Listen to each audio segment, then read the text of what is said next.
thankfully, as we're starting, I get a text from Travis, of all things. I don't know where in the world he is, who he's hunting down to kill Mr. and Mrs. Smith. I think he's in Minnesota. Yeah. Is he boots on the ground in Minnesota? Yeah. Is he Travis is CIA operations in Minnesota, I think. Gotcha. Well, that's great. I don't know if you saw that. My connection just went wobbly. Just for so hopefully it's pretty stable. What with this winter storm that blew through and is just killing all of us. And you know what? You can't say stupid shit in text message as CC and then pretend like I can't get mad at you. What? Yeah, you can't get mad at CC. That was CC's text. I thought that was, what did it say? CC texts all the time. Yeah, CC texted me on the side. I mean, you know, like it's one thing for Mike to say, "Oh, how's it? You know, we've got a winter storm here, and I had to put on a pair of socks to go on a walk." Yeah, and you know, it's like, well, fuck you, Mike. But when he texts CC, it's like CC. That picture of CC was sent to Amy. Got that today from CC. I don't even know when she texts you. Oh, you don't? Well, read what she said. Read what she said. Her spelling is terrible. I'm sorry for that. Aunt Amy, I can't go into their Pazul because of their massive winter storm. Yeah. Wait, was it a picture of her by the pool? Yeah. Yeah. She's just sitting there, you know. It's 70. It's 74. It was too cold for the pool. It's too chilly for the Pazul. It's 74 here. Isn't it heated? No, they don't really heat pools in Arizona, believe it or not. I don't understand it. My pool was at 85 degrees, like same with Kelly's. It's like a hot tub always. Yeah, mine was basically like a hot tub all the time. And so here they used to have a heater, and then this pool used to have a heater, but then I don't know if they removed it before we moved in, or if it broke down over years and they just never did anything with it. And so the argument, there's a hot tub here too. So it's like, well, just use a hot tub in the winter and then the Pazul. In the winter. Yeah, I know. Dude, believe me, I joke to you guys, but to them, I'm like, it's hilarious that you call this winter. Like, shut up. It's comical. It's 70 out. Oh God, how are we going to make it? Like, it's hilarious. Hey, but if you insist on being a big fat pussy, that's fine. Yeah. That's okay. We're not going to look down on you about it. No, that's fine. I wear that. That's fine. No, but the warden will be like, oh, it's like these dogs can't go in this Pazul. It's like 53 degrees. I'm like, Pazul. I'm like, dude, are you kidding me? Did she say Pazul? Yeah, everyone says Pazul now. Yeah. I love it. And so I'm like, you realize if you take the dogs to Lake Michigan, they'll just fucking run and leap into it and play. Yeah, they don't give a fuck about a heater. Fuck about a heater. They do not need 85 degree pool. Right. Like you just don't want to. You don't want to go in the Pazul. I notice a lot of people do this. Like, oh, this is what and Amy, you and I do it. So does 3G. Really, like, oh, my dog's thinking this right now, and it's like they're really not. They're not concerned about if an owner dies. Like, you can get all the pictures of them. Looking sad. That's Mike, not have you the way seen they think. Dogs at a funeral? Yeah, I know, but okay, don't even tell me they're not sad. They're not, and they're not like Cece would leap in that Pazul and swim for hours. She wouldn't get out and be like, "D, it's freezing in there." Some dogs might. They'd get out and they'd be chivalrons. When we had a Chihuahua named Moose, whenever I would hold her over You had a what? We had a Chihuahua. You had a Chihuahua named Moose? Yes. It was Kelly's dog. She's going to hate me for saying that. It was one of those things where, like, it was Kelly's dog, but then she left it behind, and then it became our family dog. But then my mom would always passive-aggressively say it was Kelly's dog, even though she knew it was, like, the family dog, So it became kind of like a thing. But anyway, her name was Moose. And she was a Chihuahua. She looked just like the Taco Bell dog. She was so fucking cute. She was the best, sweetest, cutest little dog. But when you'd hold her over the bathtub, she'd just start swimming in the air.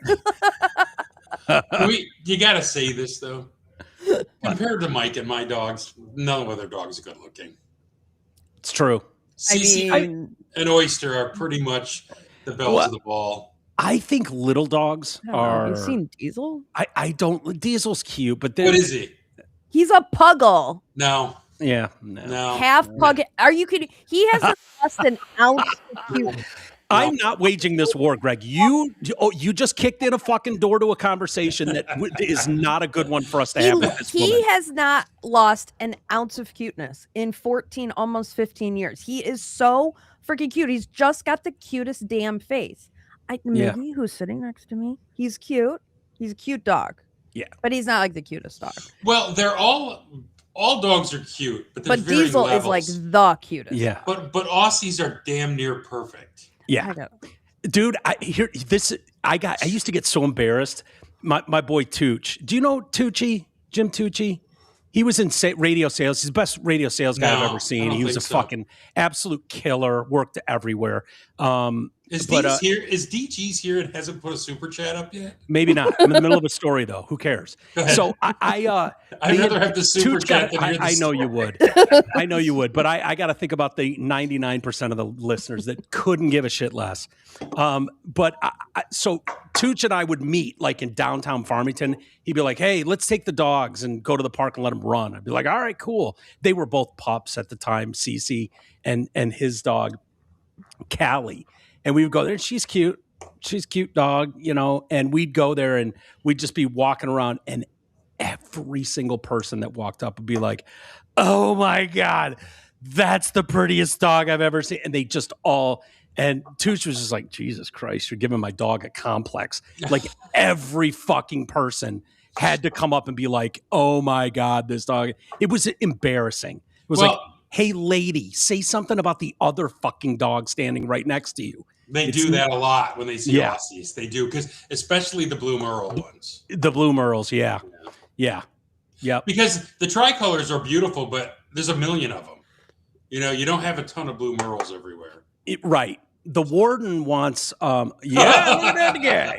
That was Diesel as a puppy. He's a good guy. He's a good guy. What's with the eyebrows going the wrong way? I know. They're going the wrong way. I just showed this. I just remembered so vividly. I was like, "Rocky, can we just go look at this dog?" And he was like, "Amy, we're not going to just look at that dog. He knows. Are you kidding kidding me? He knows what me? that means. That's code for we're leaving with a dog. Get another one. Look at him. Care? He is just the cutest. Dude, do you want to see Moose? You don't want to get into a cute off puppy pictures with me and Greg, though. Yeah. That's the problem. They're just different levels of beautiful. Ours are like rocks, or like models. Oh, God, he's cute, too. No. And I don't like those dogs. No, I don't either. Her name was Moose. She was so sweet. Super cool. No, not cute, though. No. Oh, yeah, sorry. she's cute. I mean, she's cute. She's fine. I would love her. I would. I would even go as far as to say Oyster's cuter than Cece at this point. Not even close, dude. No, not even close. Cece is so cute. Yeah, Cece's next level. I just wanted to see if you'd say anything. The warden wants one like yours next, Greg. Mine? Yeah. Oh, she wants one with the that's tanner instead of the darker pattern that Cece has, and she wants the two eyes. The blue and the brown. Oh, here comes Diesel. Well, when she's ready, I'll give her the breeder. Yeah, we've got a really good one out here. They don't shed, right? Oh, they shed. God. They shed. You need a Roomba. Oh, you need a Roomba. Yeah. I thought I was going to give it to you only because I thought that they were not shedders. But if they're shedders, oh no, but it's worth every hair. That nobody could possibly shed more than Miggy. Oh, really? You want to bet? I mean, it is absolutely ridiculous. I could make a pillow every 6 months out of Oyster's hair. Yeah, so could I. 6 months? I mean, I could make it in like 3 weeks, I feel. So maybe less. I don't know. Maybe people know this. Aussies have 2 coats. And so twice a year. For Cece, it's November and July, I think. And you got to really pull it out. Totally unmanageable. Like you need to have. What them do you groomed. mean? Like it's so much fucking. Oh, they hair. like lose their coat or whatever. Yeah, shed their coats. They blow their coat twice a year. But when that happens, you got to take them to a place that can do an Aussie, because these idiots. I've seen people shave the goddamn things, and you're not supposed to do that. Yeah, but you got to take them in, and they put them in a whirlpool bath, and it pulls the undercoat out, and then they blow them out. Oh yeah. You can get that done a couple times a year where it pulls that undercoat out in the water. It's a whirlpool. Oh, I'm not aware of this. Yeah, you should check. They also blow them out with those big industrial heaters that you see stores drying their floors with. Oh yeah. They just sit them in front of one, and it's and like their faces are plastered back. Yeah. That's hilarious.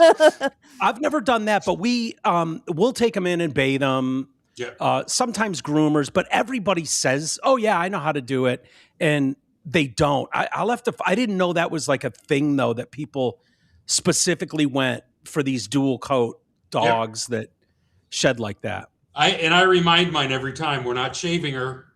You scissors only. Dude, they did it to Shebby here, who's older sister, and one of the groomers, it was one of those you drop her off and go back like 5 hours later, and here's your dog, and they put a bow in her hair.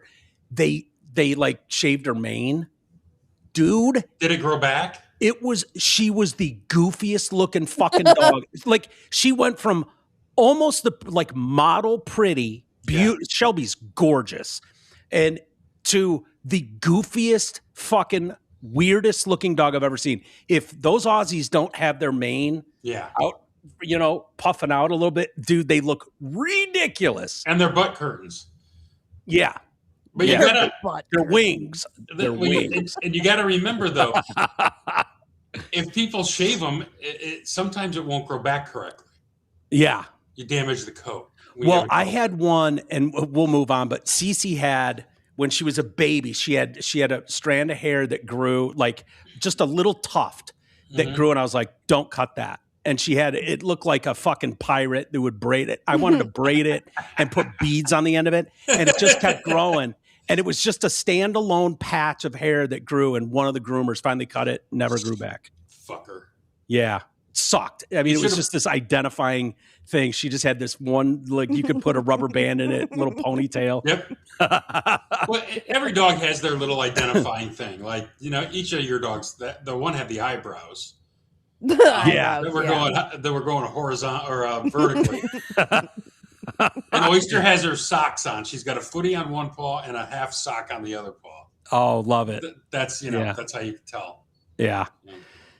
Anyway, hello everybody. I'm sorry we were not here yesterday. It was just kind of a crazy day. Amy had her thing going on, and then Greg, you had some stuff going on in the evening, radio station wise. Oh, Trump was in town in Iowa? Yeah. Okay. He was and he was Michigan here. played. And Michigan played, which I forgot about. Because I remembered it after I begged off. But they didn't just play; they played the number 5 team in the country. Yeah, it was a big game on How Peacock. they do? Yeah. I didn't even pay attention. Michigan won late. They were down almost the whole game.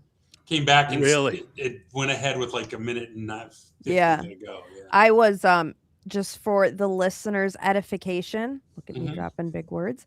I have games the next 2 Tuesdays. I also had one yesterday. So, but then my Palm season's over.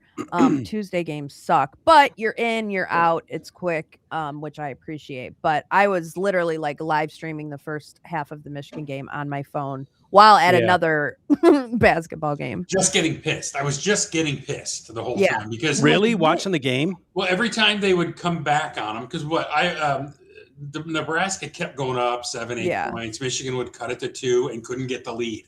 They couldn't get the fucking lead. They're missing 3-pointers, but they went to the line a lot, and Nebraska's pissed today because Michigan went to the line 24 times. Nebraska went 23 times. Nebraska got 4 free throws. Oh, wow. Yeah. But now the different styles of play, they don't drive the lane. They just stand back and gun.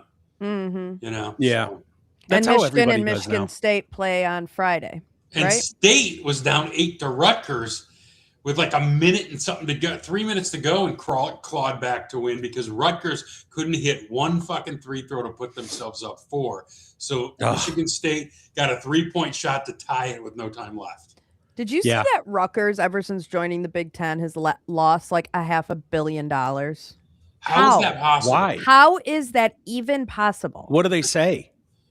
They're auditing it now. Do they have the Somalians in charge of their? I know, seriously. The running the school Knights.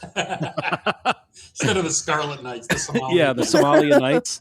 But I mean, that's insane because before they ever roll a football out onto the field, they get $80 million from the Big Ten. Now, they might not be at a full share yet. They might be. I'm not sure. But $80 million a year. Yeah. Just before you do anything, before you sell one ticket. Yeah, you're up $80 million. Yeah. So are they paying those kids like they are in football? Well, that's the thing. They all have access to, obviously, to NIL, and I'm sure there's some local sub shop paying occasional kids. But have they ruined it kind of like college football yet? Where they're paying them. They have each team. There was a lawsuit where each team had to pay $20 million, and now there is a budget to pay players going forward. But it's not all resolved because they got to figure out if these players can collectively bargain. Will they have a union? Are they employees of the university? It's fucked. There's no way. I mean, these guys are in and out in 2 years. They're letting what is the point? High school students in Michigan get NIL now. Yeah, why not? As of yesterday. Sure. Yeah, but how do you think that's going to work out? Right, exactly. Yeah, exactly. No, the just thing pay is, schools, I mean, when I was back in my day, all of the schools in my district were competitive. It was like when Western and Central were playing football, it was competitive. Right. But now everyone just goes to one school for one particular thing. Like the football kids go to Western, the basketball kids, they go to Central. And there's all these unified teams now where it's like the hockey teams, hockey team, wrestling teams. They're talking about doing it with dance teams. But it's because the show out is so low, because the kids, the really good ones, go to these like specialized programs, you know, like the Rochesters and the whatever. The Falconettes are a big deal still. Yeah, Rochester is very good. Because are you talking high school or college? High school. High school. Okay, I was like, really, Western and Central are doing that? Is there open enrollment? I mean, there is there's school of choice. That's how West Bloomfield got good when it got school of choice and open enrollment, and that's why Belleville's good. They just went out and recruited the kids from Pontiac. Donovan Edwards is from Pontiac. He played at West Bloomfield. I'm actually in the Belleville district technically, but I would do school of choice to Plymouth Canton. See, they were sort of doing that when I was there. Going to Farmington Hills, Harrison, all the kids. I can't believe Harrison's not there anymore. That is so crazy to me. But that's where all the kids for football went, and all the kids for soccer went to Farmington. Yep. Troy Athens for soccer, Troy High for football back in the day. Yeah. It was just starting to happen after I left. I mean, the Catholic schools already do it. I mean, there was a great Michigan player back in the 80s named Mark Mesner who's from Heartland but went to Brother Wright or went to Catholic Central. It's like 30 miles away. Well, Blake Corum, the Michigan running back playing for the Rams, lived in Northern Virginia, commuted 2 hours a morning to Baltimore. Yeah. To play for Biff Poggi. Yeah. Desmond Howard, I feel like I heard did something similar. Like he had to take like a bus or get driven to whatever special school that he went to in high school. Him and Elvis Gerbach went to St. Ignatius together in Cleveland. Yes. Yeah. What was the story on Chris Webber? Because he went to Country Day. But his parents were in the suburbs. He would have gone to, he just went private. I don't think anything. Because he tries to claim the hood, doesn't he? Detroit. Oh, he's literally like the guy in the end of the 8 Mile battles. Like, you went to Cranbrook. That's a private school. His parents have a really good marriage. Yeah, exactly. Yeah, he is. Funny. He so badly wanted to be Papa Doc. Yeah. Yes. Dude, that's so funny. Because Jalen's Papa Doc. Yeah. And Juwan Howard, actually. The rest of them weren't they? Weren't all like 4 of the 5 were. Yeah. I mean, is anybody surprised Juwan Howard squared up with multiple coaches? Jimmy or Dre's from Plano, Texas. That's a suburb of Dallas. Yeah, but I think it was not like the good area of Plano, Texas. Plano's all good area. Is it? Yeah. In the 90s? Yeah, that was the hot up-and-coming suburb. It's worse now than it was. I thought they all of those guys. Remember that documentary they did on the Fab Five, ESPN 30 for 30, and Chris wasn't a part of it? Jalen and Juwan were the ones from the hood. Jalen was from Chicago. Yeah. Raised by his grandma. And then, was it, so you had Juwan, Jalen, Chris, Jimmy, and Ray. Dude, Ray was that you and I talking about that aim one day about, was it Jalen Rose? I think that wasn't a name. Jalen was not a name. Jalen was like not a name until Jalen Rose. Well, we knew who he was. It was like James and he's Leonard. Like the start was his of uncles. He's like the very first name of that document. Yeah. Jalen? Yeah, and so like any kid named Jalen is literally after Jalen Rose. Well, he was the kid who went to Southwestern with Perry Watson. Okay. That's how everyone knew him, because Antoine Jobert had come out of there. Dude, I think it's brilliant. I don't know why more kids don't do this, because these kids in high school, they know like where the top guys are. Building a super program like that will get you on Wheaties boxes if you do it right. I don't know why more guys don't do exactly what the Fab Five did at Michigan and just be like, we're going to be this class and go in together and be that. Notre Dame tried to do that. The Brady Quinn Notre Dame. I feel like a lot of that class went to Notre Dame. Like, we're going to be on side. And then they just didn't perform. Well, they all tried it. Like, usually, so here's the fulcrum when you're recruiting in sports, like Michigan, the whole thing hinged on them getting JJ McCarthy. JJ then got on the phone and started calling the Blake Corums of the world and the linemen. So they do that a lot now. Like Bryce Underwood, he tried to work it to get some receivers. He didn't get them, but there were some other players that came. Like Michigan's class this year has 3 5-star guys. They've never done that in my life. It's always 1 or 2, sometimes none. So 5 stars will bring other guys to play with them, usually. That's how Juwan Howard had a good first couple of years. He recruited all his son Jets teammates and brought them in.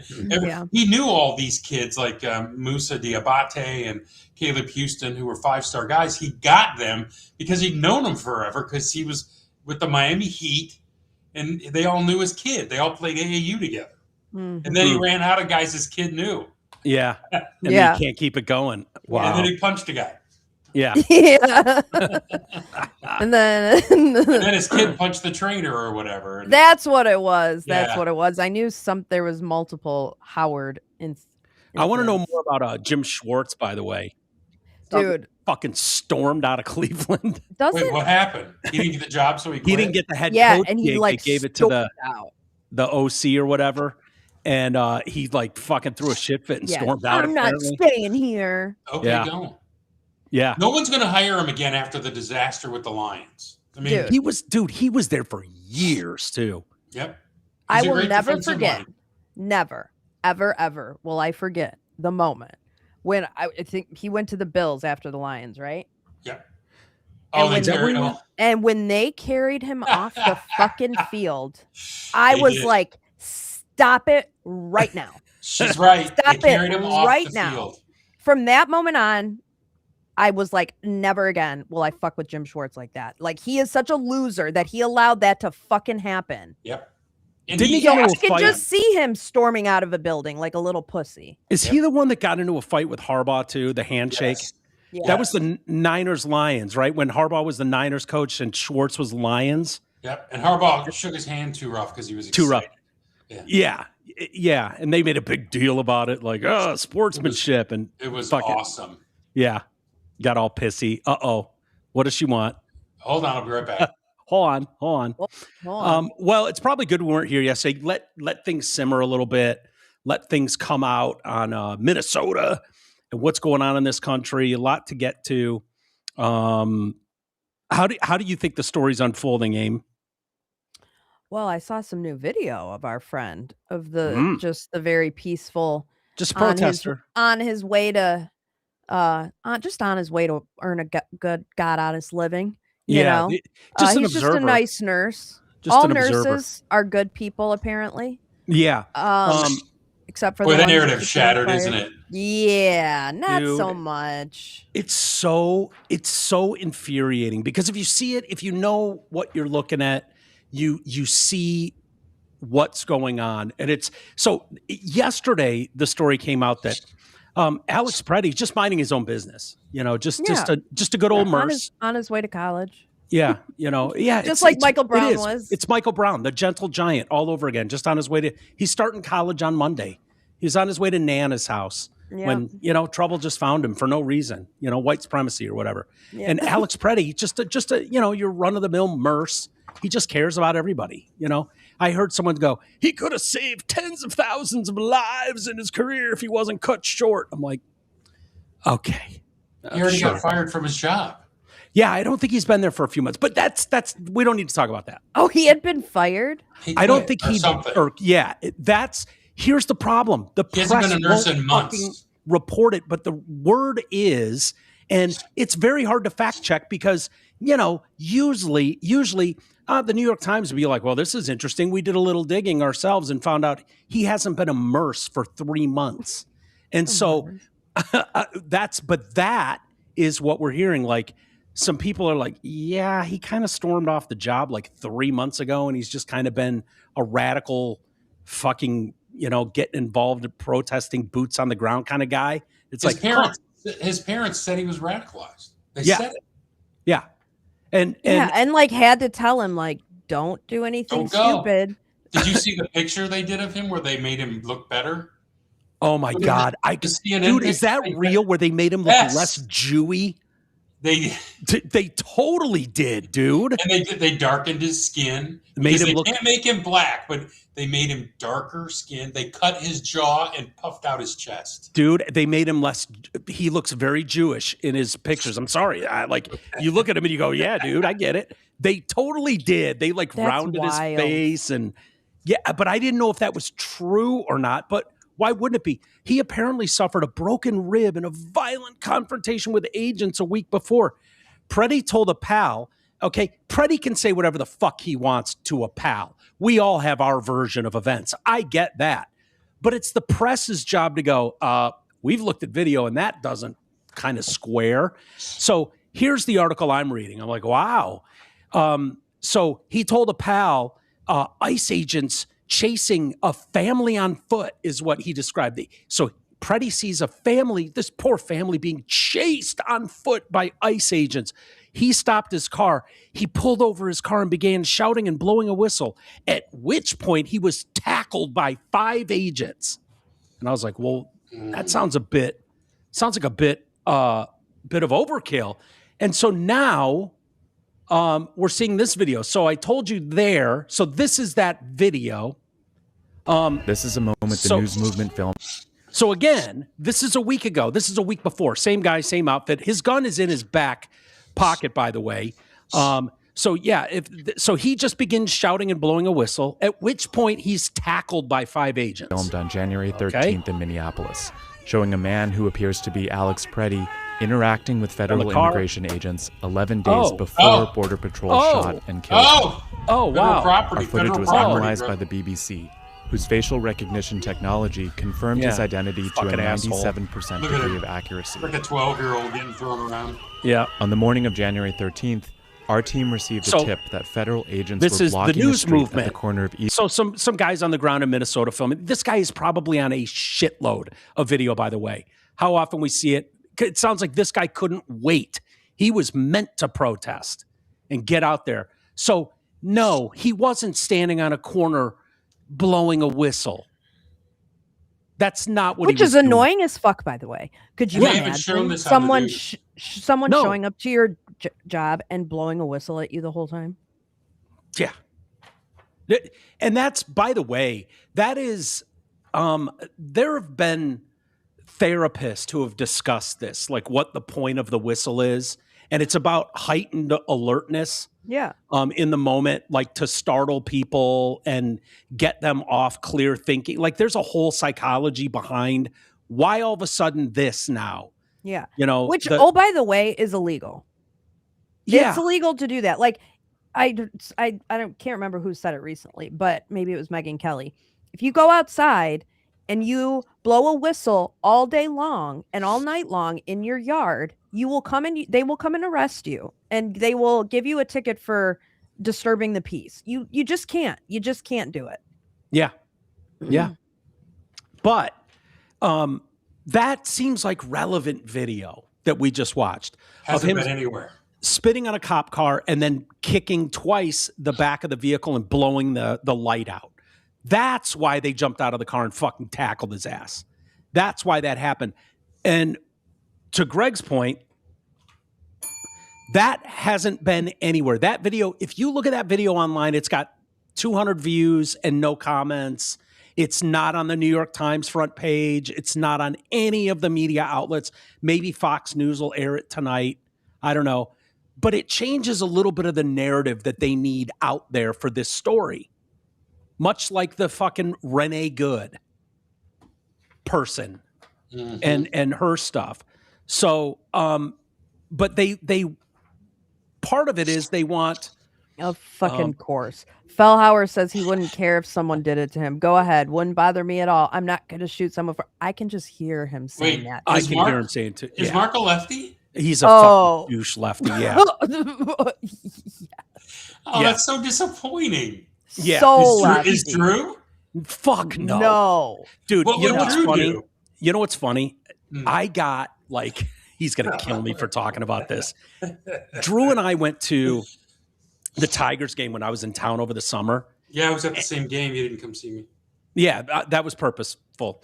Okay, I'll remember that. Were we at the same game? Cubs, right? Amy gave me those tickets. Oh, yeah. Yeah, we came down and met with a couple listeners, too. Yeah, okay, cool. Yeah, sorry about Mike, that. you should have left that last part out. Sorry. There were a lot of people that knew we were going to that game. We were down there taking pictures with the homeless guys. We actually came to where the peons are, and we still didn't come see you. That's not what I meant. No, I wouldn't have. No, back then, Greg, I would have liked you. I wouldn't have been avoiding you. Back then? Yeah. Back then, I would have had no reason to avoid you.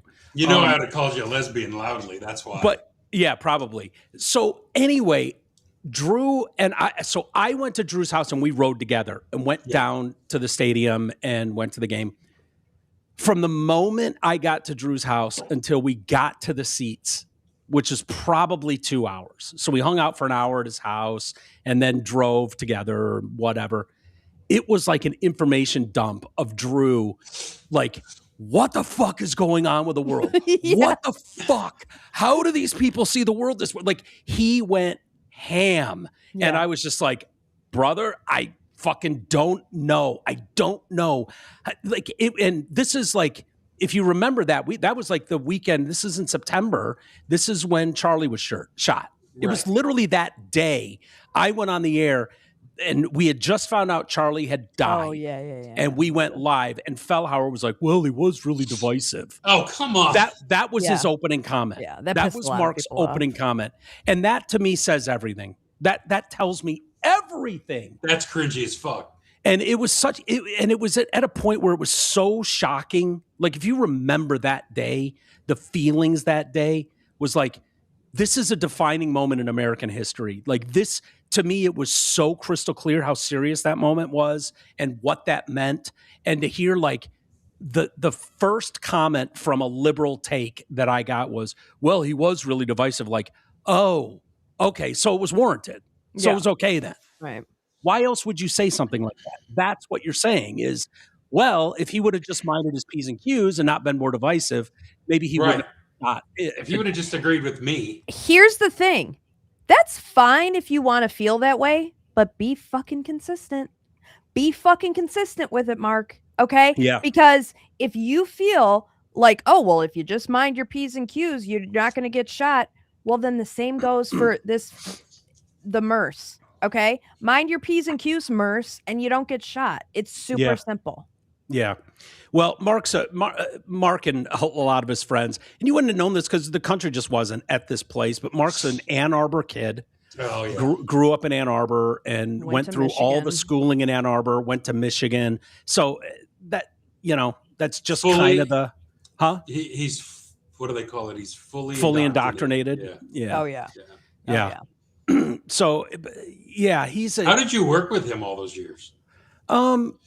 Well, it wasn't like this. Right. It just People wasn't didn't like talk this. About it. Yeah, in society, Mark would have annoying things like he couldn't like Saturday Night Live. He had to like the fucking Canadian version. He was a hipster. Yeah, like that kind of shit. And Drew and I would roll our eyes and be like, yeah, I know. Got it. That's kind of like how Jamie was, though. He was a left coast lib.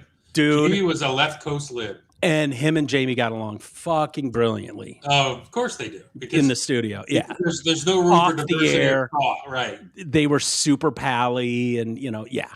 And Mark's the type too, and he's fine. They're fine. But yet when you confront him with something like, oh, well, why did so-and-so respond this way? And he'd be like, well, I don't know, ask him. And it's like, well, I can't ask Obama why he did that. So I'm asking you because you are holding that fucking position. Right. Mark and I have tremendous history. We used to be roommates. We lived in multiple places together. Some of the best times of my life were with Mark. His brother Dan is one of the funniest motherfuckers you will ever meet. Hilarious, fun. Doug says Mark's not that bad. I saw someone else's comment that Mark making that comment that it changed my view of Mark after that comment. Yeah, it's tough. Still like and respect him, but he's a dork. He's not. Mark is can be super fun. He's very smart. He's very funny, actually.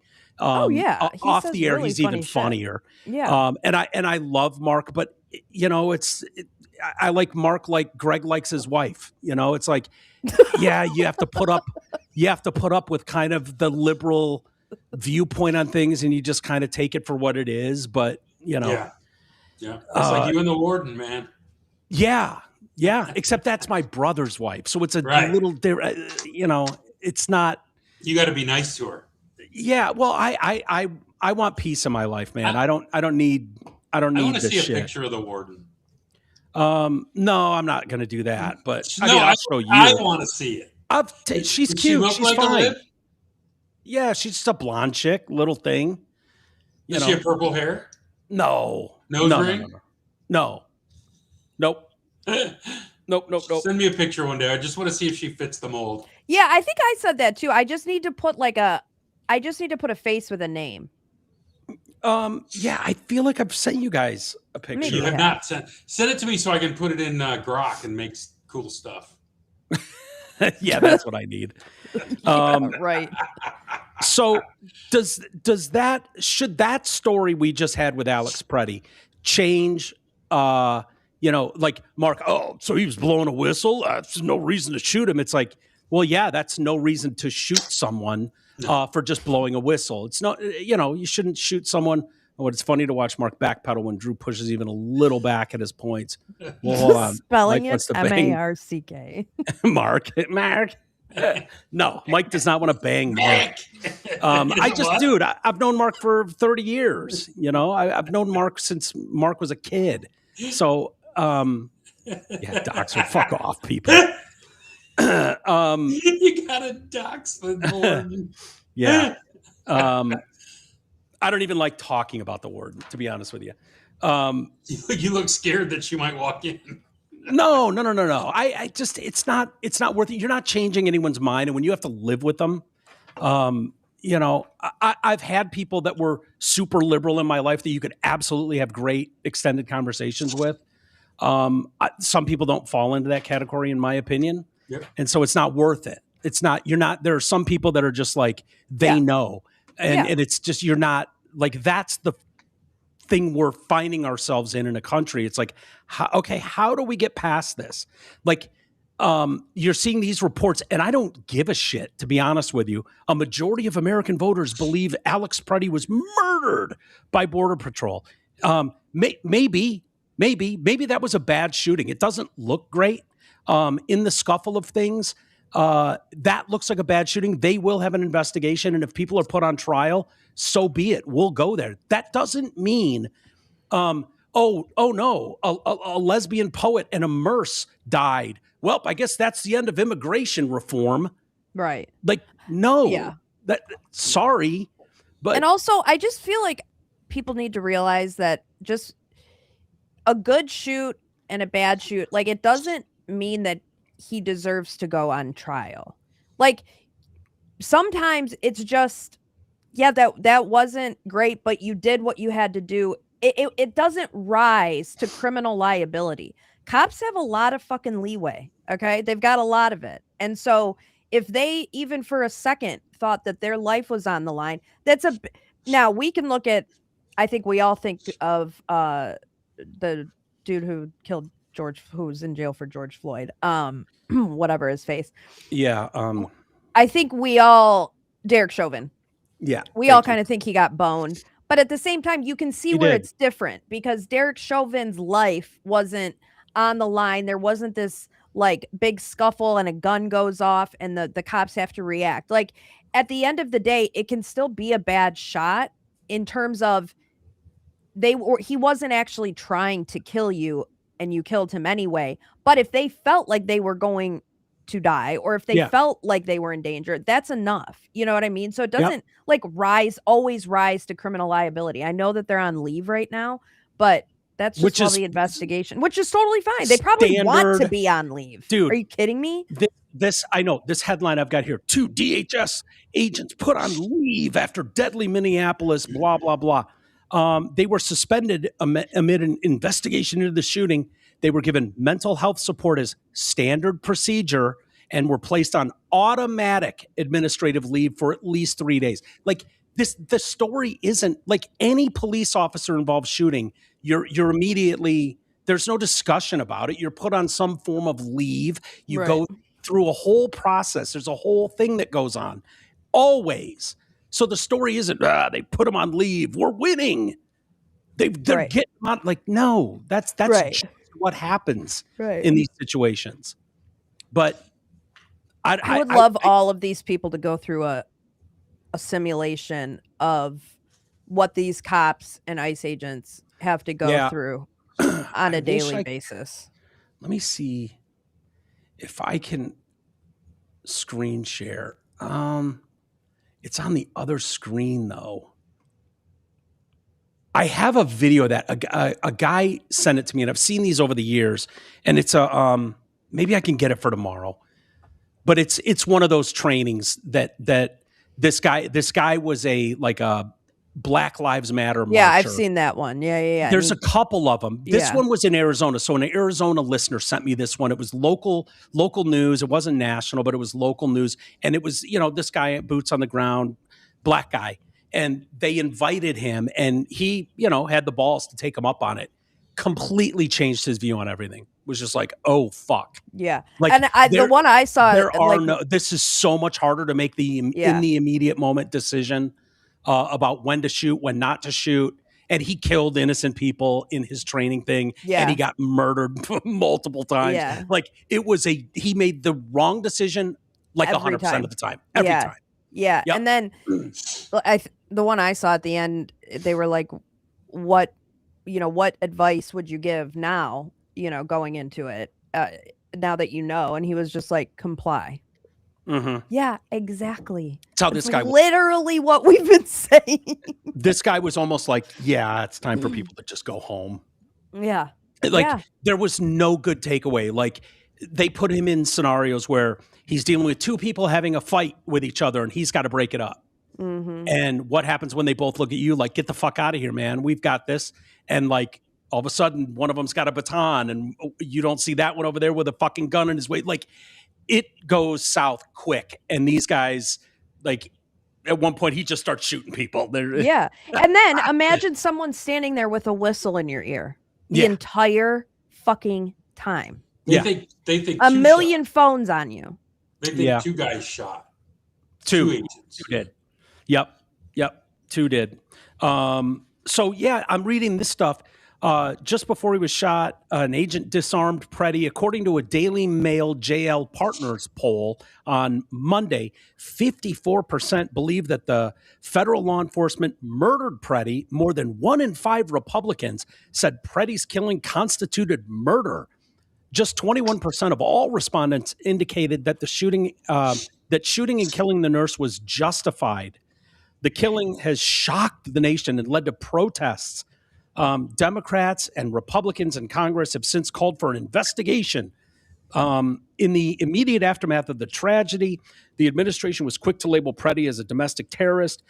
who was hell-bent on killing federal agents. Nah, I none of us like that. I don't like the idea of those guys just jumping on a microphone and declaring something 3 hours after it happens. Like, I don't think that's smart or helpful. I don't think the Walls and Fry comments were smart or helpful either. Fuck no. 10 times worse. We're not even here without the Walls and Fry comments. Right. Not even here. Get in their face.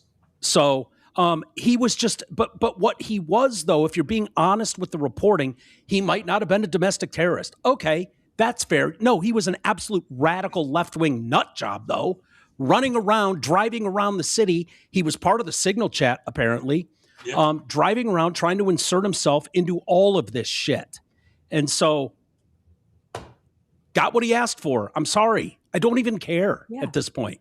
Yeah, and we all managed to go another day without getting shot by ICE. It's crazy. Yeah, it's almost like it's preventable.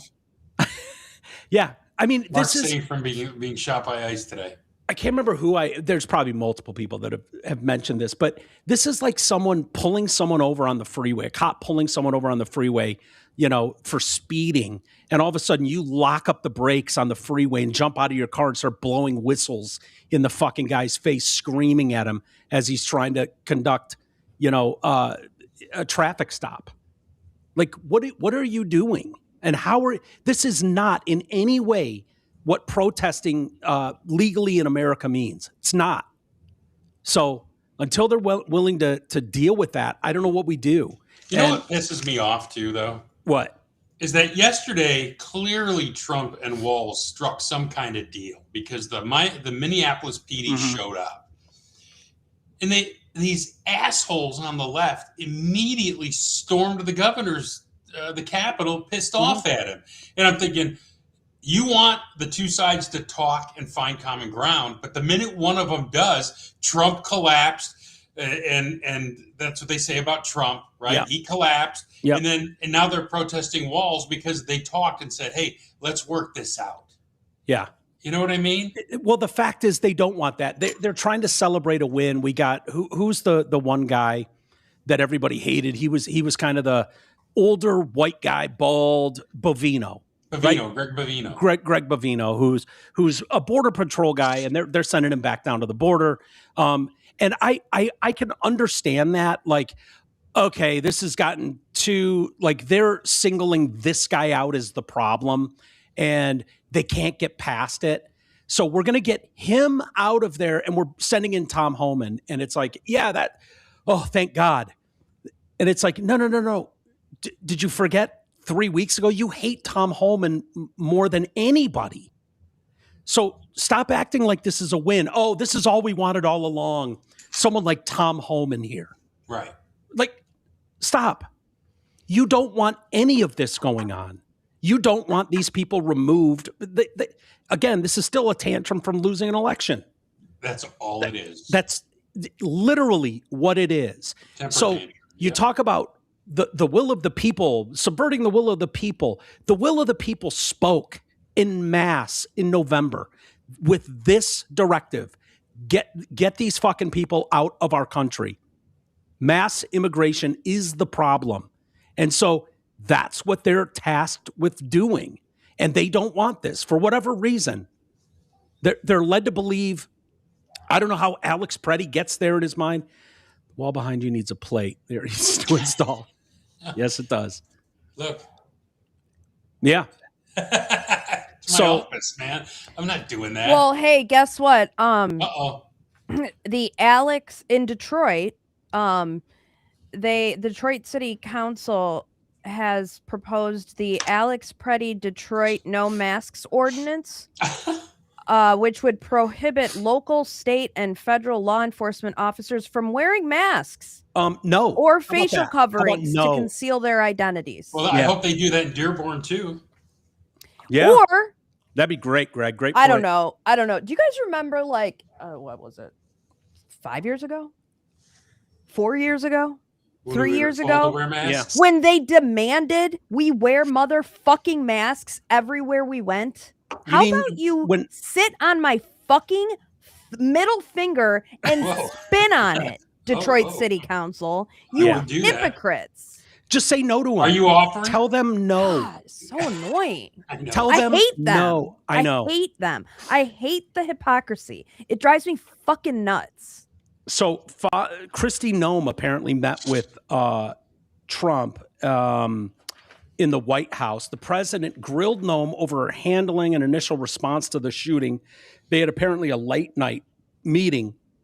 Noem's advisor and rumored lover, Corey Lewandowski. Have you heard that? I have.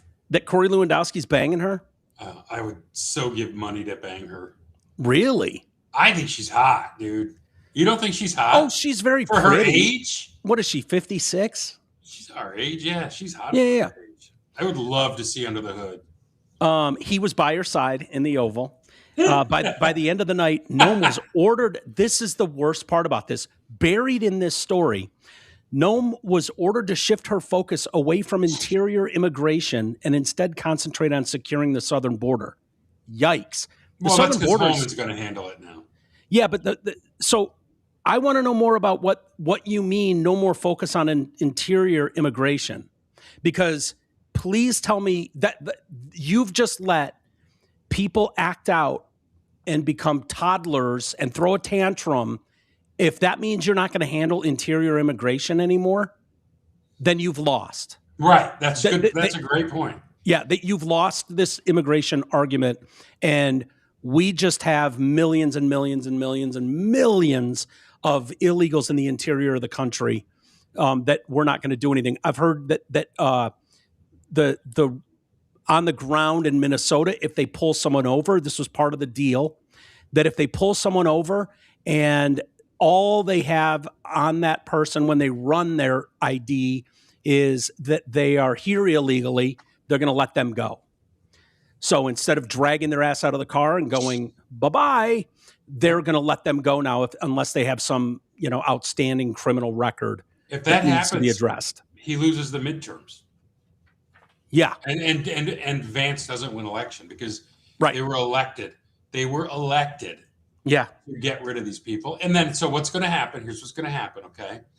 Is they're going to do that. Dems are going to get the presidency back, and they're going to open that border right back up. Yeah. 100%. That's what's going to happen, Yeah, but I mean, I think it's not like he's saying, okay, this is what my policy is going to be across the country.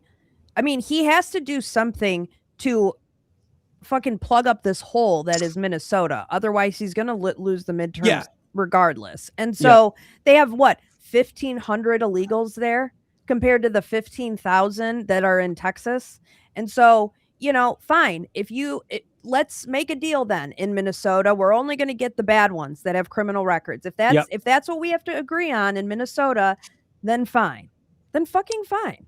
Yeah. And be out of there in 4 days. Yeah. Go collect who you need and get the fuck out of there. Yeah, exactly. Go where there's a higher population of, higher people concentration. That have criminal records.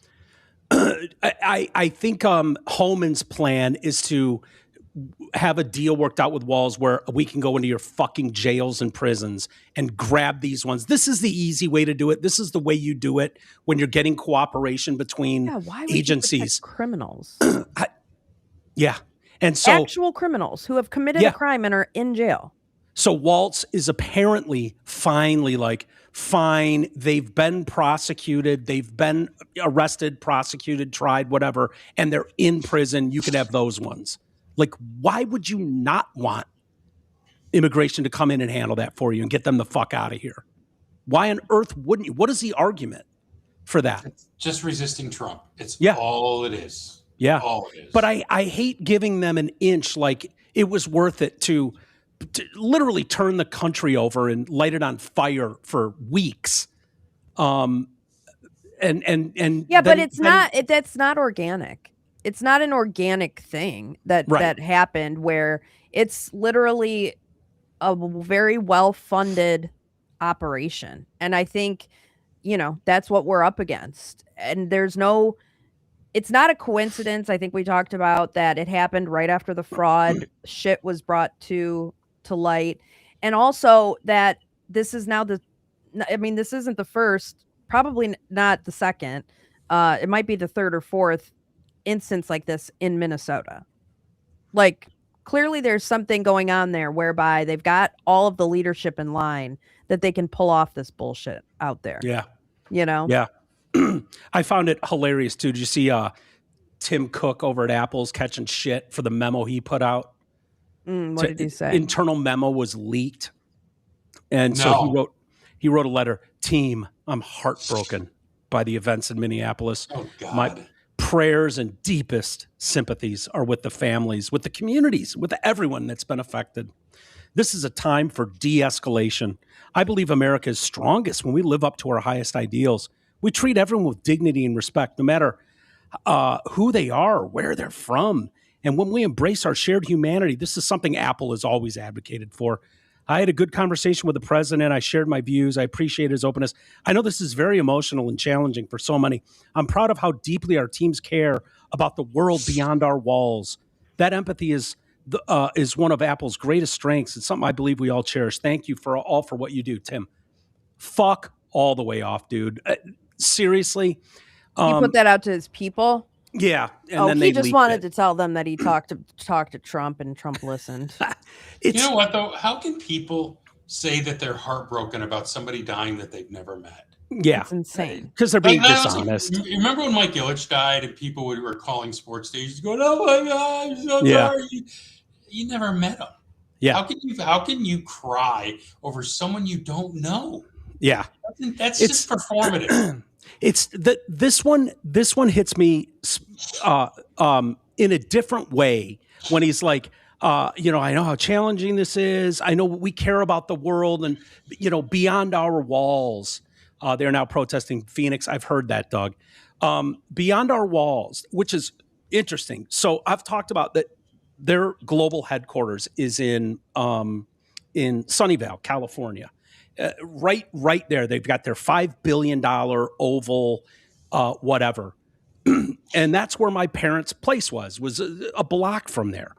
And so I would, a lot of times when I was visiting, I would go on walks and I would walk past, like right past their building, which you can hardly see from the street. It's on a street called Wolf, and they would have homeless encampments where their answer was, and these would go for blocks, where they would just put porta potties on either end of them, so these people don't just shit in the street in these places.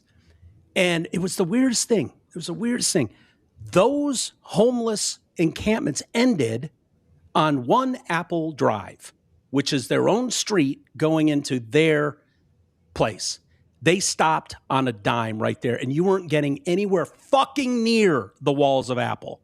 And when you went on a walk, when I'd walk on the sidewalk on the main road, okay, in front of Apple, a security guard would walk out and be like, "The fuck are you doing here, man?" It's just like, "Oh, just on a stroll." And they'd wave, "Okay, all right, cool."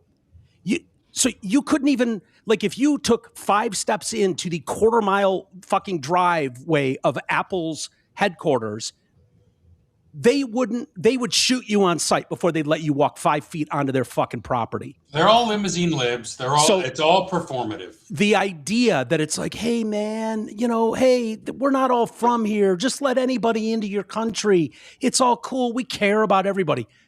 I dare you. I'll issue a challenge. I dare you to walk 5 feet onto Apple's property and see how they react. See if they have that same, "Hey, man, we're just one globe, man. We're all just one people, man. Come on in." They've got secrets. Yeah, let's let y'all in. Let's all have some Ben and Jerry's ice cream together, man. Come on in. Fuck all the way off. Yeah. They would shoot you before they'd let you take 5 steps onto their property. That's the truth about Apple and Tim Cook. So spare me all your fucking concern for the world's, poorest population pouring into America. Spare me. So that's just the reality. I'm going to have to put a bullet in my iPhone and iPad. Sorry, Lynn. No, he's fine. He's saying the right things. You want to de-escalate. Of course you do. But don't pretend like, oh, I have just as much concern for all of you about these people. Like in Tim Cook's perfect world, you just have open borders, I guess. And it's like, yeah, no, America voted wildly against that. Oh. No one wants that. And that's the Ben and Jerry's guy too. Ben Cohen, yeah. Yeah, he wants to make a flavor for Petiti. Yeah, good. Pretty. Yeah. Pretty, yeah. He wants to make them. Somebody said pretty good flavor. Yeah. With both of their faces on them. No, it's mixed with like red sauce. Cherry sauce. Boy. Somebody suggested Somali Crunch. So this chick ended up losing her job. Did you see this? Oh, the nurse? The nurse, yeah. She got on and got pissed. She was yelling at people on her channel. Was she? Yeah, she responded. Not her. Not this one? The one who said she wanted Carolyn Levette's womb ripped stem to stern and she couldn't shit. Yeah, that one got fired. She got fired too, right? Mm-hmm. Yeah. Oh yeah. This one is Melinda Cook. She's a nurse, an anesthesiologist or anesthetist. Yeah, she fucked up a good career here. That's a great gig. Yeah, anesthetist at Virginia Commonwealth University Health.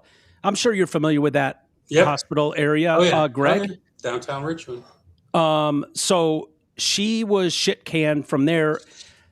This scares me more than anything. The fact that you have someone at this career level, like I can only fathom, like you put a camera up, filmed this and posted it, sweetheart. Yeah. And she's in charge of like your anesthesia when you're under.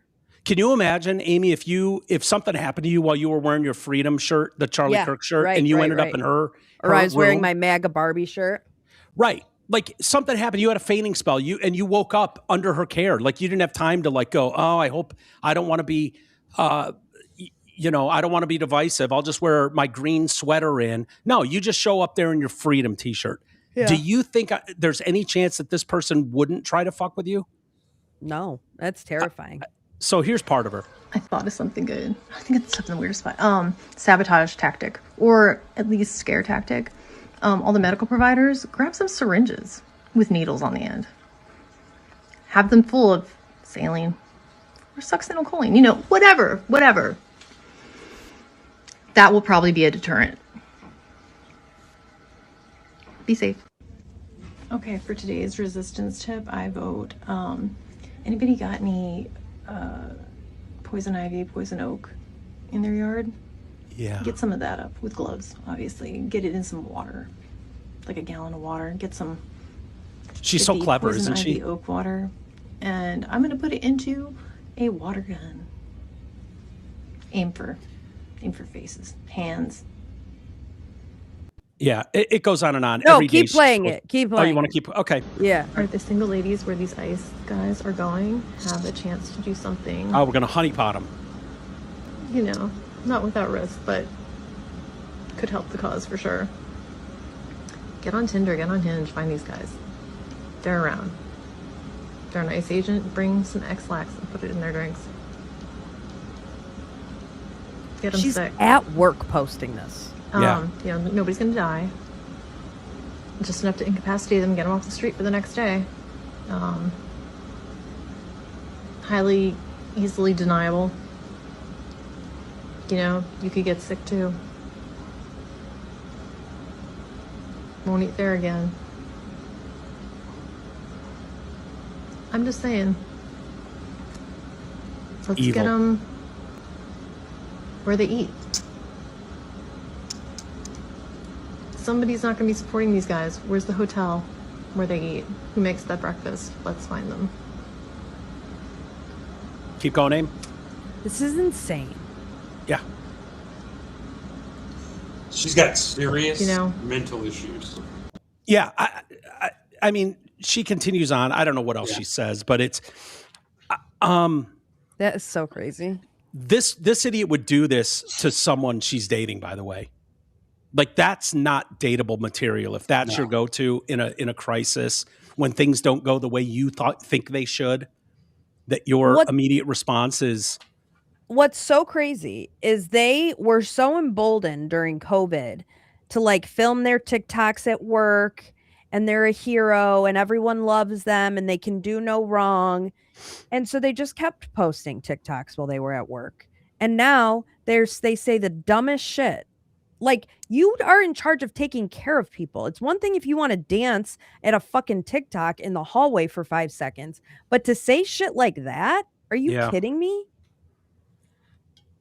if she knew that, like, what if Donald Trump, God forbid, was in, the Virginia Commonwealth and something happened to him and he had to go into surgery, and that idiot is the one that's working as the nurse anesthetist that day. Yeah. And if they didn't know about her TikToks, they should have. But like, imagine just letting her in there to work on the fucking president. Like, that's insane. Yeah. If that were to happen. I gotta know how it has gotten to this point, because the white liberal women, I feel like this is a targeted attack against their best characteristics. Like, the best characteristics of women are under attack that is flipping them into, I don't even know how to phrase it really. Like, the narrative sculpting and the programming that they're getting, right? So with Pretty, Pretty was Good, with Renee Good. I went today and looked up like Renee Good most recent picture, and I'm looking at the pictures, and they're all billed, like all of the articles, like 100% of them are mom dropping her kids off at school, trying to get out of the way. All the pictures are her with blonde flowing hair on the beach holding her pregnant belly. Like, that could be anybody, but that picture, her kid is 6. So that picture's at least 6 years old, 6+ years old.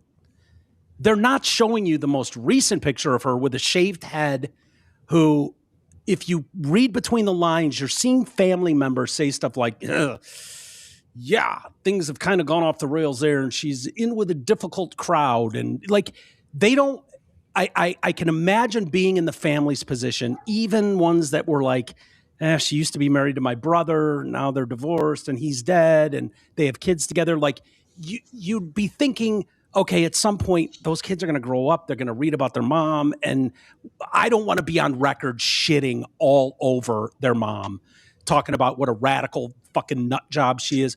But there's enough out there that you go, yeah, okay, posting a picture of her from 6 years ago with flowing blonde hair on the beach, holding her pregnant belly as a mama. That's the narrative that's being pushed out there, but that's not the reality of the situation. And it's taking these women, I feel like this nurse. Why do you get into nursing? Because you care about other people. That's why you get in there. So they're taking their best instincts and turning them against them. And it's having this radical spin into this, whatever the fuck this is that we're seeing. I don't know how else to see it. It's wild. It is so wild. It's so crazy.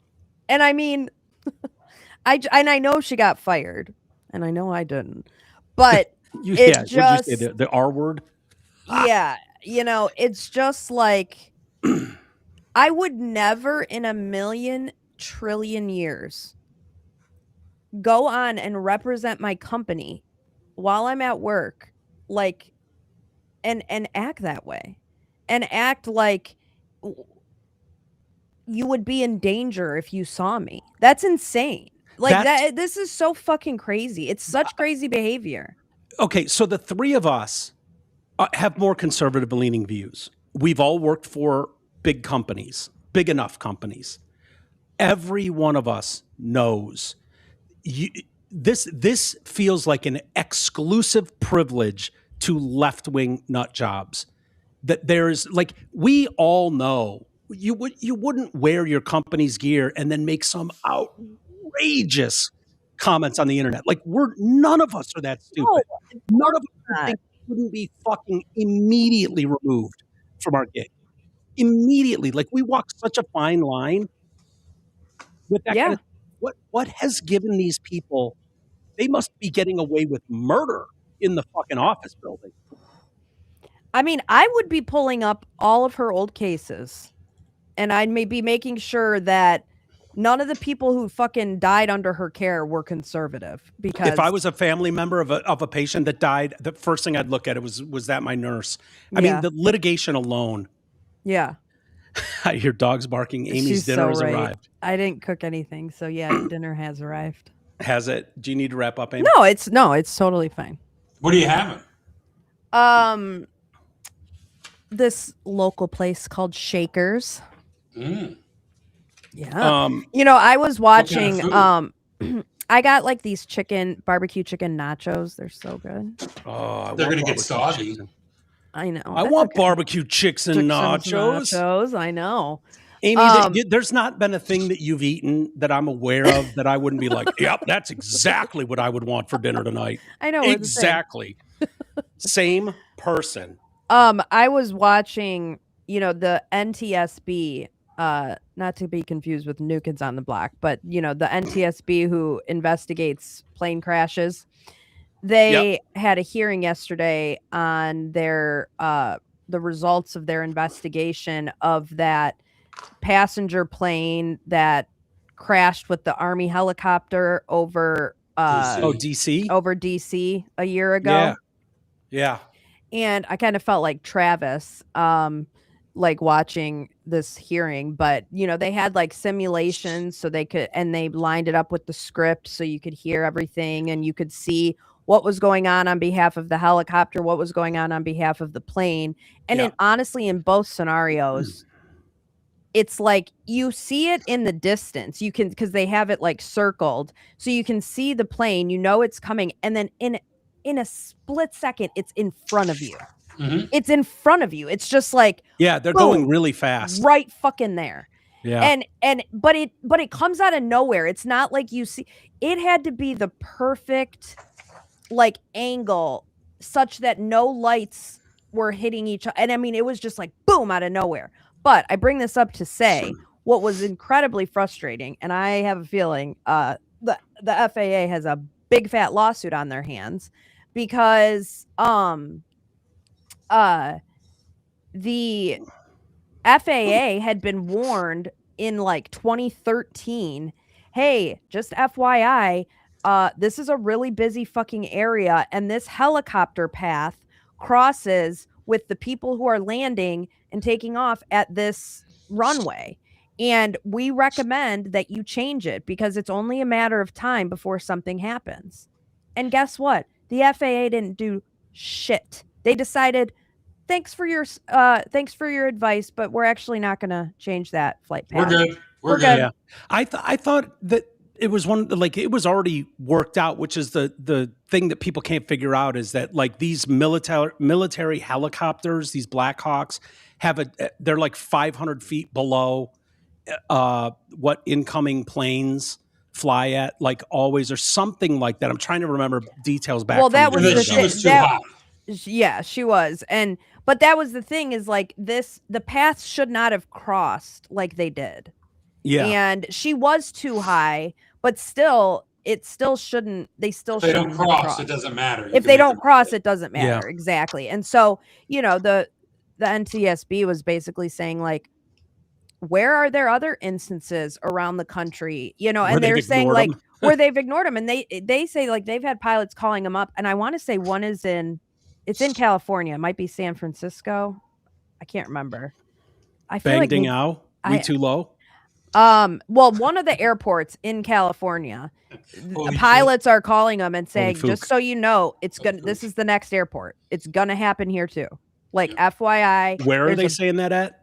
So, well, I'm not going to tell you now, Mike, because you were making fucking jokes over my comments. And so you might go eat. No. I'm kidding. Like I feel like they said San Francisco, but I could be just making that up. It's somewhere in California though. But the pilots are like, it's going to happen here. It's going to happen here. We've tried to warn them, and the same shit happens. And what's also crazy is since that's happened over DC, they have less people in the fucking tower that they did on that day. Like they have less employees, and they have lowered, like apparently when you're at these air traffic facilities, the higher the number, like the higher the pay. So if you're ranked at a 12, if you're at an airspace that's ranked at a 12, like a New York or something, you get higher pay. Well, DC is literally the most busy airspace, and it was at a 10. They've now decreased it to a 9. So it's like intro pay so you're getting the air traffic controllers that you're getting in DC in this super busy airspace they know that that's just like you just go there for a little bit and then you move on to somewhere bigger and better. But so they're not bringing their best. I'll just say seems that. like such an easy fix too. I know. You put a new like protocol in place, type it up, and hey, you all have to learn this over the weekend. This is the new standard, and like here we go. We're off and running. Hold on. We've been at this for an hour and 15 minutes today and not one super chat. What the fuck? I saw, was that Helm I saw jump in there? Yeah, Helm's in here. All right. Is that making law simple? He's the one that fucking gave hundreds of dollars. Yeah, but does he know his record got broken? He knows. The big one's 500 now. I don't know. So you better top that. He's a shooter, Helm. So I don't know. Pew pew. Well, he needs pew, to, pew. He needs to Bring up his sword. game because these nuts shamed you in the last show. Yeah, he went big. He did. Oh, he went really big. $500 in a super chat. Did you see the guy, by the way, with the Tesla Cybertruck? Mm-mm. Did you guys see this? So he's a veteran. So first off, thank you for your service. He tried to mow his wife down with his Cybertruck. Oh, love it. And the ring cam got him. Nathan Thorpe. He was having a bit of an episode, PTSD perhaps. And so police arrived. They observed him hit his wife with his Cybertruck, causing her to fall to the ground. And then he tried to hit his wife again. That's when officers shot at him. He wiped out his neighbor's house. Daniel Fontana was the neighbor, plowed through his fence 4 separate times, knocking out support pillars on the front porch, destroyed part of the garage. He then barricaded himself inside the neighbor's house. SWAT team was called in, spent hours negotiating with him. They eventually got him to turn himself in. But yeah, here, I'll show you guys. Oh, is that her? Fair enough. She's a little... Okay. Oh my. Where is this? Oh, just drilled that car.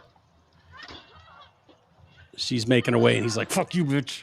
Trying to get her some more.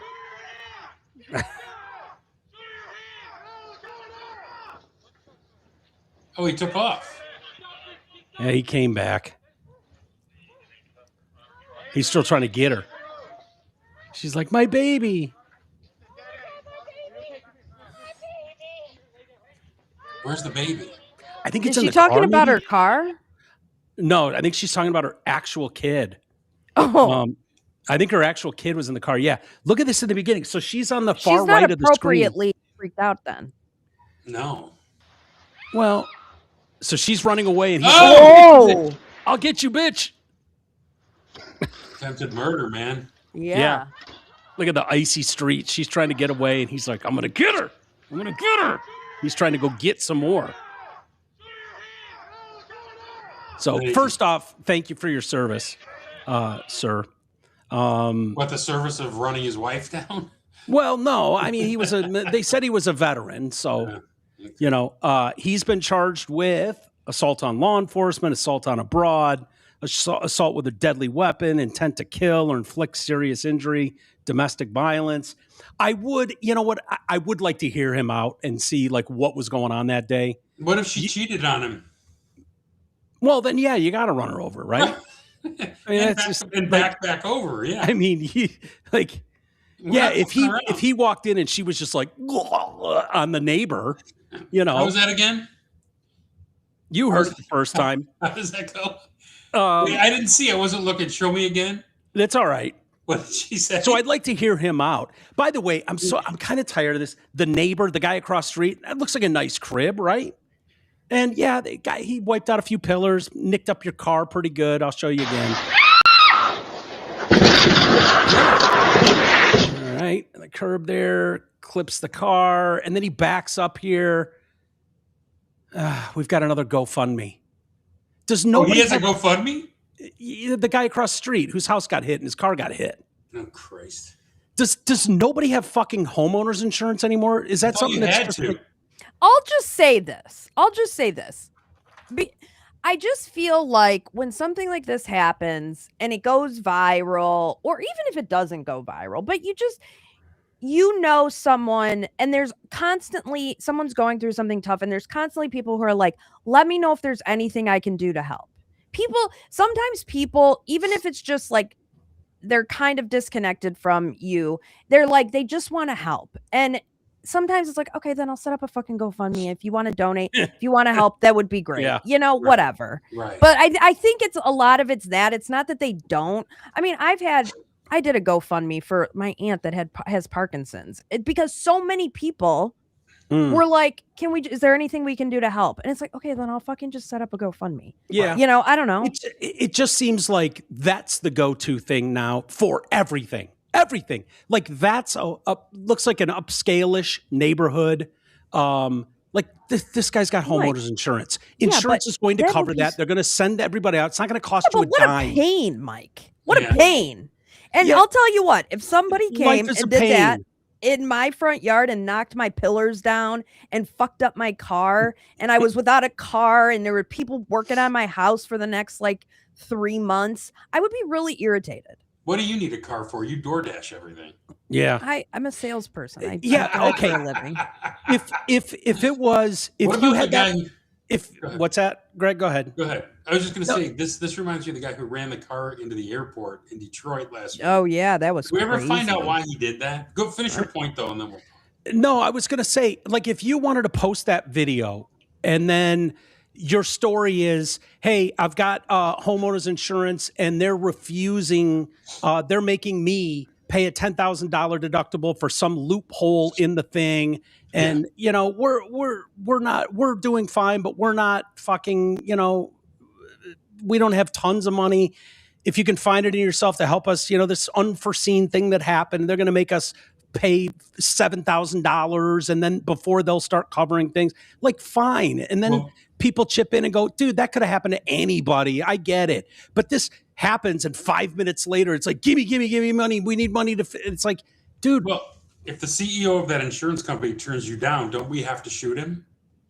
Right. Yeah. Right. True. Exactly. And you know what some of these are, but I also know I'm starting to think people are setting these things up, oh my God, someone said the N-word in front of me. Give me $1 million. Okay, are we starting to film people under the guise of being aggrieved in society so we can set up a GoFundMe? Yeah, everybody wants to be a victim. Hoping it goes viral. I mean, hell, I've set up GoFundMes for studio stuff. I get it. I'm not saying there's never a reason to. But it's just every single story I read ends with the final thing is, if you'd like to help the GoFundMe, it's at blah, blah, blah. And I'm just like, dude, that's a clear case that they would have homeowners insurance. They'd be out there the next day and you'd be getting estimates. You're going through the repairs anyways. It's not going to cost you a fucking dime. Yeah, but it's annoying. Well, it's going to be annoying whether people chip in or not. But it lessens the annoyance, pain and suffering and whatnot, Mike. So you just want $5,000. And again, I just think that I would have friends and family who would be like, hey, I want to help. I want to, I realize you're going through a tough time and that's really fucking annoying. See, I remember when and by the way, insurances have deductibles, Mike. You're going to be out of pocket. Yeah. Usually though, you work with the fucking contractor on the ground and he goes, I'll throw an extra $5,000 in there to, shouldn't have to do any of it, Mike. Fine. The way this used to go when this country actually gave a shit about each other is neighborhoods would come together and it's like, hey, we'll cook you dinner every fucking week while your kitchen's out. And instead it's like, yeah, here's $5. Mike, because it's so much easier to donate money than it is to fucking cook for someone and bring it over their house. I want a home cooked meal. I am stunned that you, out of all people, who would much rather just throw money at a situation and hope that it goes away, is bitching about oh, okay, Mike, I'm going to give you a choice. You can cook a meal and bring it to your neighbor's house, okay, because they just had surgery. No, I'm not doing that. No way. Or you can donate $10. I'll donate to their GoFundMe. Yes. Yes. No, Amy, it's not this. If this was a standalone story, honestly, if it was, it's these ones that are borderline where it's like, wait a minute. What? Why would you need the money for this? Oh, someone said the N-word in front of my kid. Let's raise $1 million for him at the park. When there's damage, it's all of that. Yeah. I get it. It's just the overwhelming amount. Every single story ends with it. Like, here's the GoFundMe for this. Yeah. And it's like, okay. People want to help. Or we're just taking advantage of people's kindness. That's what you're seeing. People do want to help. People do. And people are taking advantage of that, is what I'm seeing in all these stories. And maybe this is a bad example. Example, Mike. Maybe this particular story is kind of a shitty example of that. We're seeing GoFundMe's used as for sport. It's almost blood sport now, and the race bullshit. I've been aggrieved. Someone said a naughty word in front of me. Here's $5 million. That kind of shit. Oh, black kid stabs white kid to death. Let's raise $1 million for the black kid. Like, that kind of shit is what you're seeing. And so it's very frustrating and irritating to see. But anyway. Sterling Heights police reject the mayor's call to stop cooperating with the feds. Wait, what is that? So the mayor of Sterling Heights had requested that their local police stop cooperating with the feds and ICE. And the captain of the Sterling Heights police were like, yeah, that's not going to happen. Good on you. Yeah. It's crazy. I don't know. We're in crazy times. Ames, I have a new documentary I want you to watch. Greg, feel free. And I did watch the Slave one, by the way. What'd you think? I knew a lot of that stuff already, but just the fact that he brought Dahomey? Did you know about Dahomey?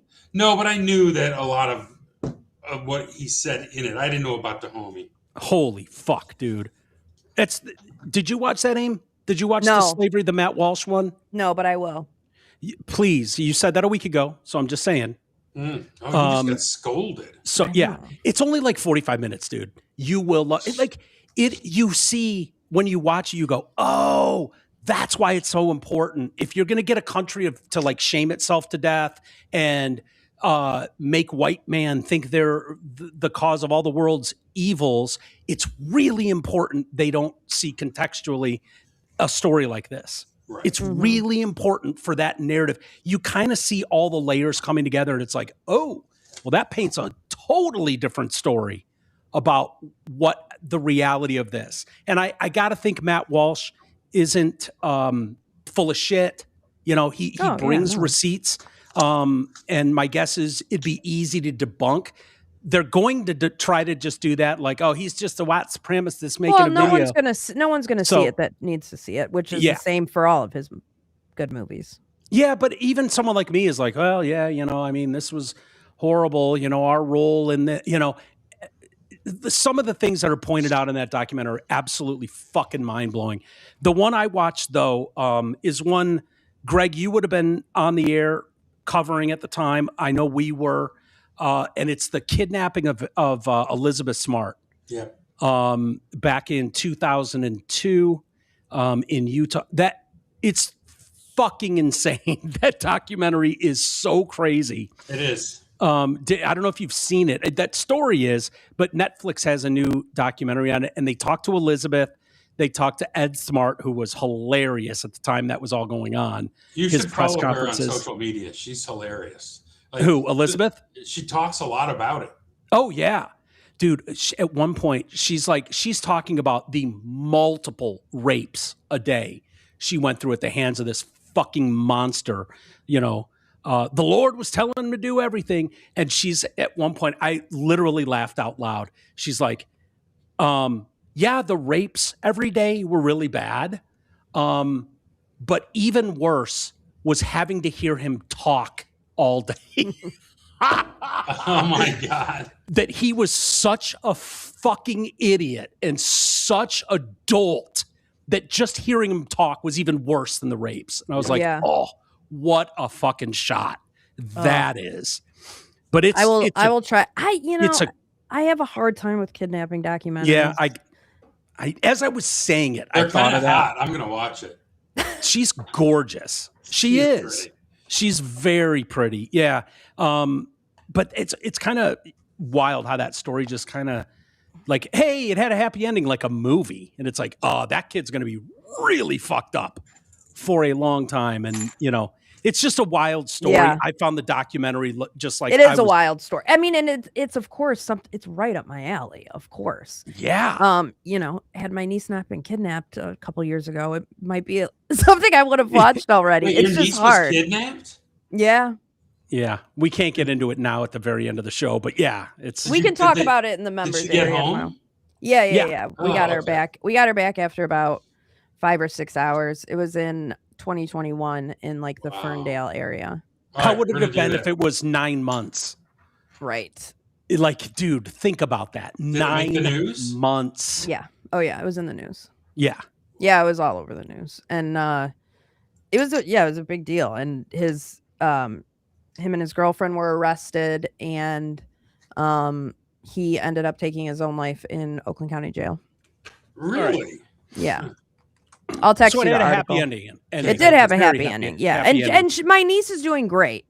She's doing great. It's just, it's just hard now, having gone through that. It's hard to watch it. Although I do feel fortunate that, my God, I couldn't imagine 9 fucking months of that.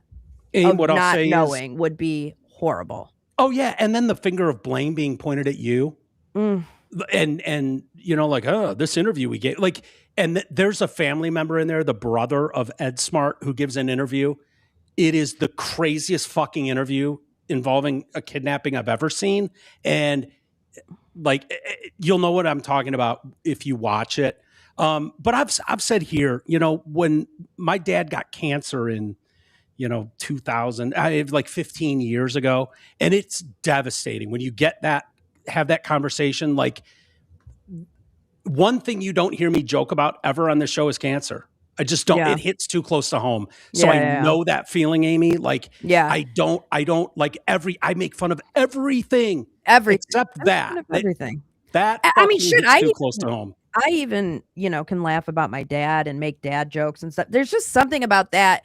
It truly, truly changed my life. And it's hard to watch that. I mean, I can watch a murder documentary all day, every day if someone dies at the end, but it's like just a flat out kidnapping, because it's no longer just a hypothetical or a story that I'm watching, which I realize all of these are somebody's family. And so it's like, Amy, you're kind of a hypocrite, aren't you? Well, yeah, I realize that. But, you watch a lot of them because the whole thing is, wow, I can never imagine that happening to me, and then it happens to your family and you're like, what the fuck, Yeah. Well, you can either watch that one, man up, get through it. It's soft, but it's awesome. And it does have a happy ending. No. I'll watch it. And she survives, which is good. Yeah. And she's an advocate for sex abuse victims and kidnapping. Like, she's awesome. She's turned it That's awesome. She really is an amazing person. I'd love to talk to her at some point. That'd be really cool. Yeah. So I don't know. That I'll check it out. I will check it out for sure. Got to me last night when I was watching it. Or you can watch the Slave one. Matt I'll Walsh, watch them both. Choice. Okay. I'll watch them both. All right. Let's do an email or two and we'll get out of here for the day. We'll do a member show tomorrow, patreon.com/TDC podcast. And thank you all for being here. Lynn said, now that football is over till the big game, you should watch Shoresy on Hulu. It's really funny. Never even heard of it. It's funny. Is Canadians. Oh, it's hockey. Yeah. Oh, okay. My sister mentioned that the other day. Shoresy is the breakout star of it. Yeah. I think it started as Letterkenny, and then Shoresy was a spinoff. I'm not sure. Okay. I know McCarty was huge into Letterkenny. He wouldn't shut up about it. I'd be like, yeah, dude, never seen it. Sorry. It's hockey, though. Yeah. Yeah. Super chat, $5. Sterling Heights, home of the Golden Butthole, biggest waste of money on the Northeast side. Yeah, I know what that is. That an art project? Yeah, and it's just that round golden butthole. $1.99. Here you go. Embarrassing. That's embarrassing. And then DG $5. Okay, that's better. Yeah, but it's still like way. He gave $200 2 days ago. So I know. We'll let him slide. He's got super chats for days. He does. Bonus days are coming up, people. We know. Yeah. Okay. We should do a show maybe next week that's like we'll let you guys pick topics. It's a super chat show only. There you go. And you give a certain amount, you tell us what you want us to talk about, and we'll fucking go. I'm still waiting for our first $1,000 super chat. Oh man, we'll get there. We'll get there. I don't know if they have those. James wrote in. James wrote in. I'll go out on his because I read everybody's. Super chat $5. Okay, is that a different one? No. Yeah. No. James is a bit tough on people. He doesn't mince words. He doesn't pull punches. He likes to gain access to people's kitchens from time to time. He's known to steal goats as well. So that's just for context. Fuck that Merce. Same as that murderous lesbian broad. Fuck them both. Also, fuck all the rest of these commie Satanists protesting the rule of law. We need all these ICE agents to be Officer Walters, period. I pray Trump grows a pair and starts labeling all of them domestic terrorists and hangs them all. There's absolutely nothing tragic about these fuckers going down. The only tragic part is that we let these godless fucks continue to breathe air in our great nation.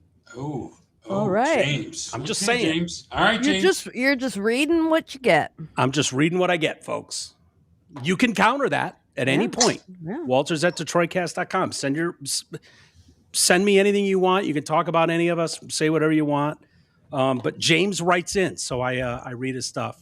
I'm gonna go eat my nachos. I want to eat nachos. All right, see you guys. See ya.